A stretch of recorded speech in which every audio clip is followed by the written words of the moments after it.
Hello everyone, स्वागत है आप सभी का मेरे चैनल द डिवाइन टैरो में। कैसे हैं आप सब? उम्मीद करती हूँ सब हैप्पी होंगे, पॉजिटिव फील कर रहे होंगे, पॉजिटिव सोच रहे होंगे। सो आज की रीडिंग है जिसमें हम देखेंगे आपके पार्टनर और थर्ड पार्टी के बीच में क्या चल रहा है। क्विक फास्ट रीडिंग होगी, कलेक्टिव टाइमलेस होगी। जल्दी से पार्टनर का ध्यान कर लीजिए। यूनिवर्स प्लीज गाइड, इनके पार्टनर और थर्ड पार्टी के बीच में समय क्या चल रहा है। इनके पार्टनर और थर्ड पार्टी के बीच में समय क्या चल रहा है।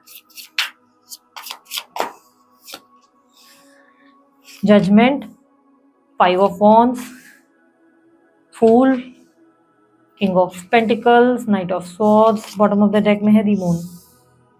यूनिवर्स मुझे पता है मेरे व्यूअर्स के लिए करंटली क्या सोच रहे हैं या क्या सोच रही हैं स्त्री पुरुष जो भी हैं। Please guide. एक मिनट देखो, कार्ड्स दिख रहे हैं आपको? जी दिख रहे हैं। Queen of pentacles, 9 of wands, 3 of pentacles, 8 of cups. Bottom of the deck में क्या है? 6 ऑफ वॉन्ड्स। ओके, आप जिस इंसान से डील कर रहे हैं ना, वो व्यक्ति इस वक्त बहुत ज्यादा कॉन्फ्लिक्ट्स का सामना कर रहे हैं, ठीक है, या कर रही हैं, ठीक है। बहुत ज्यादा कॉन्फ्लिक्ट्स का मतलब लड़ाई झगड़े, वाद विवाद, प्रॉब्लम्स ही प्रॉब्लम्स, ठीक है। मैं बता के ऐसे लाइक खुश नहीं कर रही हूँ, पर यहाँ पर आप एनर्जी देख सकते हो, बहुत ज्यादा कॉन्फ्लिक्ट दिखाई दे रहा है। लड़ाई बहुत ज्यादा है, झगड़े बहुत ज्यादा है। कारण कोई और व्यक्ति है, किसी इंसान की दखल की वजह से हो रहा है। जरूरी नहीं कि ये दखल आपकी वजह से हो रही है, जरूरी नहीं कि आप ही इसमें इन्वॉल्व हैं या आपकी वजह से नाम खराब हो रहा है या लड़ाइयाँ हो रही है। घर में ही कुछ कलेश हो रहे हैं। घर में हो सकता है मदर के साथ नहीं बन रही है, या घर में कुछ और कॉन्फ्लिक्ट्स हैं भाई, किसी और चीज को, एम्बिशन को लेकर, काम को लेकर, टाइम को लेकर अवेलेबिलिटी ना होने का वजह कहीं ना कहीं दिख रही है। एरीज, लियो, सैजिटेरियस की एनर्जी मिली है, ठीक है। यहाँ पर क्लियरली दिखाई दे रहा है कि आपके पार्टनर ने खुद को बहुत ज्यादा बदला है, लोगों के हिसाब से खुद को टर्न किया है, काफी ज्यादा चेंज किया है। बट वो चेंजेस का कोई पॉइंट नहीं हुआ है, क्योंकि at the end no one is happy. उनसे कोई खुश नहीं है। उन्होंने खुद को इतना चेंज किया है, कितना बेंडिंग एटीट्यूड में रखा है, उनका नेचर बहुत चेंज हुआ है, स्वभाव में नरमी आई है, बहुत से ज्यादा एडजस्ट या कॉम्प्रोमाइजेस करने लगी हैं। बट स्टिल उनके लिए ऐसा हो गया ना कि इतना करके भी ना नो वन इज हैप्पी। सब उनसे कुछ ना कुछ शिकायतें या कुछ ना कुछ अनअवेलेबिलिटी देते नजर आ रहे हैं। यहाँ पर क्लियरली दिखाई दे रहा है कि इतना ज्यादा हो चुका है, उन्होंने इतना एक्सट्रीम कर लिया है कि अब वो थक चुके हैं। कहीं ना कहीं वो अपनी तरफ से, वो अपने एंड से थक गए करते करते कि यार अब मुझसे नहीं हो रहा। इमोशनली अब वो लो फील कर रहे हैं। उन्हें लग रहा है कि मैंने सबके लिए बहुत कुछ किया, लेकिन मेरे लिए करने वाला कोई नहीं, मेरे को समझने वाला कोई नहीं। मूड स्विंग्स बहुत हो रहे हैं आपके पार्टनर को इमोशनली। वो हीलिंग चाहते हैं, वो ब्रेक ले रहे हैं, वो एग्जॉस्ट हो चुके हैं या हो चुकी हैं, और उन्हें लग रहा है कि यार मुझे बस मेरी जान बख्शो, तुमको जो करना है करो, वो वाली एनर्जी है। पर यहाँ पर ना आपके पार्टनर के बीच और थर्ड पार्टी के बीच मतलब बहुत इश्यूज चल रहे हैं। थर्ड पार्टी का फ्रेंड्स भी हो सकते हैं इन्वॉल्व। थर्ड पार्टी के कोई फ्रेंड्स वगैरह हैं, ज्यादा सोशलाइज करना थर्ड पार्टी का इशू दे सकता है। हो सकता है थर्ड पार्टी बहुत ज्यादा सोशलाइज कर रहे हैं और ये इशू दे रहा है कि उनको लग रहा है कि यार तुम्हारे पास दूसरों के लिए टाइम है पर मेरे लिए टाइम नहीं है। तुम्हारे पास ये फालतू पार्टीज करने के लिए टाइम है पर मेरे लिए समय नहीं है, ठीक है। यहाँ पर एनर्जी मेष राशि की भी है, वृषभ राशि की भी है, लिब्रा राशि है, सिंह राशि है, उसके अलावा कैप्रिकॉन मकर राशि भी है, ठीक है।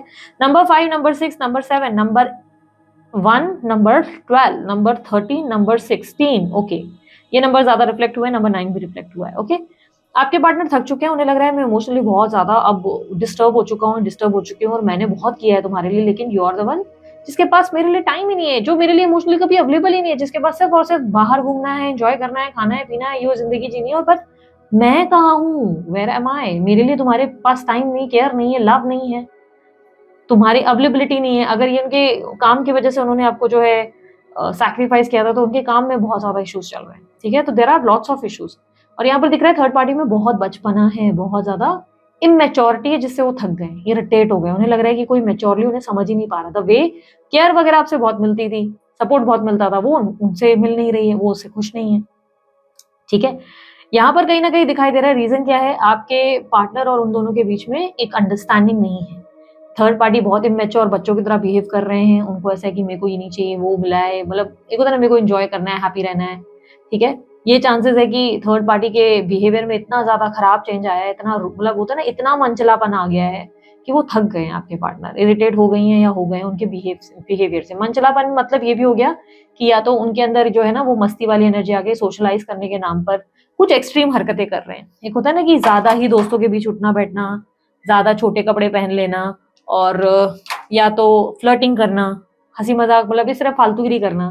तो वो उसको जस्टिफाई कर रहे हैं बेसिकली। वो उसको हाँ ठीक है, ये राइट है, मैंने तो किया तो किया, तुम्हारा क्या, तुम अपना काम करो, वो होता है ना। यहाँ पर आपके पार्टनर क्या चाहते हैं, मैच्योरिटी चाहते हैं, इस कनेक्शन में स्टेबिलिटी चाहते हैं, और उन्हें वो स्टेबिलिटी मैच्योरिटी नहीं मिल रही है इस कनेक्शन में। उन्हें लग रहा है कि ये रिलेशनशिप बहुत ही उस पाथ पे है जहाँ पर डाइसी सिचुएशन है, अभी करंटली ऐसी सिचुएशन है, आर पार की सिचुएशन है, या रिश्ता पूरी तरह खत्म होगा या सर्वाइव भी हो सकता है। इस वक्त इस रिश्ते का कोई, आप ये नहीं बता सकते कि चलेगा कि नहीं चलेगा, इस रिश्ते का कोई भी छोर हो सकता है, क्योंकि आप समझो चोटी के एकदम, एक होता है ना पर्वत की एकदम चोटी पे खड़े हैं ये रिश्ते, ये आपके पार्टनर का रिश्ता पर्वत की एकदम चोटी, एकदम पॉइंटेड जगह पे खड़े हैं, जहां से गिर भी सकते हैं, बच भी सकते हैं, बट ये डिपेंड करता है कि अब इसको मैनेज कैसे करेंगे ये लोग। अभी इन लोगों के बीच में प्रॉब्लम यही है, आपके पार्टनर को लगता है स्टेबिलिटी नहीं है, थर्ड पार्टी को लगता है इसमें समझदारी ही नहीं है, मेच्योर ही नहीं है ये इंसान, तो दोनों के बीच में ये कॉन्फ्लिक्ट्स आ रहे हैं। करंटली आपके पार्टनर को ऐसा लग रहा है कि उन्होंने इनफ किया है लेकिन अप्रिशिएशन नहीं मिल रही है उनको, ठीक है। नाइट ऑफ सोर्ड्स की एनर्जी रिप्रेजेंट कर रहा है, जहां पर दिख रहा है कि आपके पार्टनर जो है बहुत इनसिक्योर हो रहे हैं थर्ड पार्टी को लेकर।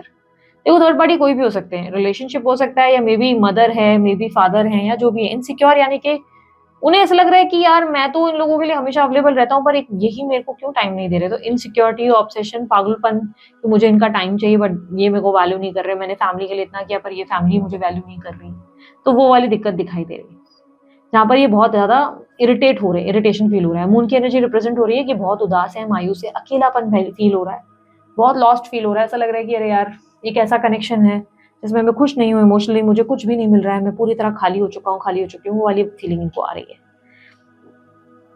आपके पार्टनर जो है इस वक्त खुश नहीं है, ठीक है, डिप्रेशन हो सकता है, एंजाइटी हो सकती है, इस रिलेशनशिप में कुछ भी ठीक नहीं है, ना थर्ड पार्टी कुछ उनके लिए कर सकती है, ना वो उनके लिए कुछ कर सकते हैं, तो इस वक्त रिलेशनशिप में कुछ भी अच्छा नहीं है। आपके बारे में चलो चेक करते हैं। आपके बारे में अगर देखें तो आपके पार्टनर को लगता है कि इस वक्त आप वाइजर वन है। वाइजर वन का मतलब समझते हो, आप उन समझदारों में से हैं जो इनकी बातों को समझते हो। होता है ना कि कोई एक बेवकूफ दिख जाए तो दूसरे को लगता है कि ये दूसरा ज्यादा बेटर था, बेवजह मैंने उस इंसान को सुनाया बट एक्चुअली ये वाला ज्यादा बेटर था, तो आप उनको बेटर लग रहे हो, आप लग रहे हैं ज्ञानी हो, नॉर्मल हो, नेचर में सपोर्टिव हो, मैच्योर हो, आप कंपैरेटिवली मैच्योर, आप ज्यादा समझदार हो, अच्छे से समझते हो उन्हें, आप उन्हें अच्छे से समझाते भी हो, आप उनके लिए अवेलेबल रहते हो, तो वो आपको ना एज ए हीलर की तरह देख रहे हैं, जैसे हीलर होता है, नॉलेजेबल एक पर्सन होता है, एक बहुत समझदार व्यक्ति। मैं नर्सिंग एनर्जी नहीं कह रही हूँ, ठीक है, मैं नहीं कह रही हूँ बहुत केयर मिल रही है, समझदार कोई व्यक्ति बहुत समझदार हो, जिसको पता है कि अरे मैं सही है गलत है, आपको वो बहुत समझदार मानते हैं, this person is very intelligent, ऐसी फीलिंग है। आपके पार्टनर को ऐसा लगता है कि आपके अंदर ब्यूटी भी है, विद ब्रेन्स का कॉन्सेप्ट है, ब्यूटी ब्रेन्स दोनों है, यानी कि आप हैंडसम भी हो या ब्यूटीफुल भी हो, साथ ही साथ दिमाग वाले भी हो, आप में पूरा एक मात्र बोलते हैं ना, एक साथ सब कुछ भरा हुआ है आपके अंदर, आप अच्छा कॉन्सेप्ट हो, प्लस आपका इनके साथ तालमेल बढ़िया बनता है, इनको लगता है कि आपका और इनका तालमेल बहुत अच्छा है, क्योंकि ये भी गुरु, आप भी गुरु, ये भी नॉलेजेबल, आप भी नॉलेजेबल, ये भी ठीक ठाक दिखते हैं लेकिन आप बहुत अच्छे दिखते हो, ठीक है, नहीं दीदी अच्छे दिखते हैं, चलो ठीक है ये अच्छे दिखते हैं, चलो। 9 ऑफ वॉन्ड्स, इस रिलेशनशिप में रिजेक्शन का डर है आपके पार्टनर को, उन्हें लगता है कि वो अप्रोच तो कर ले, पर उन्हें लगता है कि अगर उन्होंने आपको अप्रोच किया तो आप उन्हें मना कर देंगे, रिजेक्ट कर देंगे, बिकॉज अभी आज जिस पोजीशन पर आप हैं, जिस तरीके से आपने खुद को कैरी किया है, वो काफी बोल्ड अवतार आपका रिप्रेजेंट करता है, ऐसा दिख रहा है जैसे बोल्ड हो, किसी चीज की कमी नहीं है, आप क्यों ही इस इंसान को एक्सेप्ट करोगे, और पास में इनके किए गए कुछ ऐसे भी सिचुएशंस हो सकते हैं जिसकी वजह से उन्हें लगता है कि आप नहीं मानेंगे, आप नहीं समझेंगे उन्हें, लाइक आप उनको ध्यान नहीं देंगे, वैल्यू नहीं देंगे, या इस रिलेशनशिप को पूरा कर पाना नामुमकिन है, उन्हें लगता है कि ये रिलेशनशिप में कंप्लीट कर ही नहीं सकता। I care for her, I love her, I respect her, मैं उस इंसान की चिंता करता हूँ, मैं रिस्पेक्ट करता हूँ या करती हूँ, मैं उससे प्यार करता हूँ, लेकिन मैं कुछ नहीं कर सकता। वो एक होता नहीं कि आई कैन डू एनीथिंग, वो एक स्टेप जो उन्हें लेना है वो ले नहीं पा रहे, कारण इन्हें लगता है कि ये टीम वर्क नहीं कर पाएंगे, इस रिलेशनशिप में टीम वर्क नहीं हो पाएगा, ये रिलेशनशिप, उन्हें लगता है कि इस रिलेशनशिप को समाज एक्सेप्ट नहीं करेगा, या तो इसमें बचपना बहुत है, इन्हें लगता है कि ये डिसीजन जो आपकी तरफ लेंगे वो बचपना है, वो बच्चे वाली हरकत है, जिसमें इनको बाद में दिक्कत आ सकती है, लाइक अपसेट हो सकते हैं, बाद में इनको लग सकता है कि अरे ये मैंने कितना बड़ा डिसीजन लिया और गलत डिसीजन ले लिया, तो कल खुद को ना कोसे, इसलिए आज में कोई डिसीजन नहीं लेना चाहते। इस रिलेशनशिप में उन्हें लग रहा है टीम वर्क भी नहीं है, टीम वर्क नहीं हो पाता, क्योंकि कभी कभी आप लोगों की तालमेल बिल्कुल ही नहीं बैठती, तो टीम वर्क की कमी है, उन्हें लगता है नहीं यार कभी कभी टीम वर्क नहीं, और प्लस उन्हें थर्ड पार्टी सिचुएशन की भी दिक्कत लगती है, उन्हें लगता है कि आप दोनों के बीच में थर्ड पार्टी है, इसके वजह से भी वो चाहकर भी आपका साथ नहीं दे सकते या नहीं दे सकती। इस वक्त आपके पार्टनर आपसे मूव ऑन करने का प्रयास कर रहे हैं, ठीक है, बहुत स्ट्रांगली मूव ऑन कर रहे हैं, और खुद की सेल्फ वर्थ पे ज्यादा फोकस कर रहे हैं, अपने काम पे फोकस कर रहे हैं, अपने काम को ब्रांडिंग स्केल पर बड़े लेवल पे लेके जाने के बारे में सोच रहे हैं, जॉब कर रहे हैं तो जॉब को कितना बड़ा लेके जाना है, क्या ग्रोथ करनी है, प्रमोशन की बातें कर रहे हैं, या बिजनेस में ग्रोथ ले जाने की बातें कर रहे हैं, इस वक्त कोई सेलिब्रेशन होगा उसकी तैयारी हो रही होगी, हो सकता है शादी वादी की बात हुई है, आपको पता हो अच्छे से, शायद उसकी तैयारी हो रही है। तो बेसिकली उन चीजों पे फोकस है, आपसे दूर जाने की कोशिश कर रहे हैं, मूव ऑन करने की कोशिश कर रहे हैं। नॉट ईजी, ये डिप्रेसिव एनर्जी है, मिस बहुत करते हैं आपको, लेकिन कहीं ना कहीं मूव ऑन करना पड़ रहा है क्योंकि यही सही है। उन्हें लग रहा है कि जिस गली जाना नहीं उस गली के बारे में सोचना क्यों, जिस जगह पे मेरा समय खिंचा चला जाएगा वहां मैं क्यों जाऊं, मुझे नहीं जाना चाहिए, वो गलत डिसीजन होगा। इस चक्कर में आपके पार्टनर आपकी तरफ आते नहीं, ठीक है, आपकी तरफ देख नहीं रहे हैं क्योंकि उन्हें लग रहा है कि आपकी तरफ जाना एक गलत डिसीजन साबित हो सकता है। यूनिवर्स प्लीज गाइड, एडवाइस क्या है मेरे व्यूअर्स के लिए, एडवाइस क्या है? 9 ऑफ कप्स। सी, आप लव करो, आप अवेलेबल रहो सबके लिए, सबके लिए इस दुनिया में प्यार फैलाओ जितना फैला सकते हो, ठीक है, सबकी केयर करो, दान धर्म करो, सेवा करो, जितना अवेलेबल रह सकते हो, इसी से आपके कार्मिक डेब्ट्स क्लियर होंगे। लेकिन एक्सपेक्टेशंस आपको किसी से नहीं रखनी, सिर्फ अपने आप से रखनी है, ठीक है। एक्सपेक्टेशन सिर्फ अपने आप से रखो, किसी से नहीं रखनी है। मैंने किया मुझे रिटर्न में मिल जाना चाहिए, नहीं मिलेगा, ठीक है। मैंने उसके लिए इतना किया उसने मुझे नहीं दिया, नहीं, नहीं होगा। उसने नहीं बोला था कि आप इतना आके करो उसके लिए, उसने नहीं बोला था आप अवेलेबल रहो, उसने नहीं कहा था आप उसको टाइम दो, उसने नहीं कहा था आप मेरे को जो है मेरी सेवा करो। ये आपकी एनर्जी है, ये आपकी चॉइस है, तो आप करने के बाद आप नहीं बोल सकते मुझे नहीं मिला, ठीक है। तो करो पर पूछो नहीं, बोलते ना एक हाथ से दान किया तो दूसरे को पता नहीं चलना चाहिए, वो वाली सिचुएशन है। प्यार दो लेकिन दूसरे हाथ को पता ना चले, एक्सपेक्टेशंस मत रखो। आई एम नॉट सेइंग कि आप बहुत अवेलेबल रहो, नहीं, बेवकूफी हो जाएगी। बस काइंड रहो, हम्बल रहो, ग्राउंडेड रहो, जितना काम आ सकते हो। लोग अगर आपसे हेल्प मांग रहे हैं, आपसे लाइक दोस्त हो, दोस्तों की केयर कर सकते हो, दोस्त बीमार है दोस्त के हालचाल पूछो, परिवार वालों पे ध्यान दो, आपकी पढ़ाई में आप फोकस करो, आपके टीचर्स से बारे में देखो, अगर टीचर्स वगैरह आपको कुछ गाइड कर रही हैं, गाइडेंस सुनो, be practical be logical, kind हो जाओ बहुत ज्यादा। दान धर्म कैसे कर सकते हो? आई एम नॉट सेइंग पैसों का ही दान धर्म करो। बहुत लोग होता है ना, बोलते हैं बहुत दान धर्म किया दीदी लेकिन मेरे को रिटर्न में नहीं मिला। रिटर्न में क्यों चाहिए? दान करके क्या डिसाइड किया था क्या, लिख के लिया था क्या कि मैंने दान किया मुझे उतना ही चाहिए वापस? तो फिर दान क्यों किया? दान उसके लिए तो होता ही नहीं है। कार्मिक डेब्ट्स क्लियर करना जरूरी है, आपके ऊपर कार्मिक डेब्ट्स बहुत है, इसको क्लियर करने के लिए ना अच्छी सेवा वगैरह वाला नेचर लाओ, लेकिन उसके बदले में एक्सपेक्ट मत करो कि मुझे ये मिल जाए मुझे वो मिल जाए, ठीक है, ये नहीं होना चाहिए।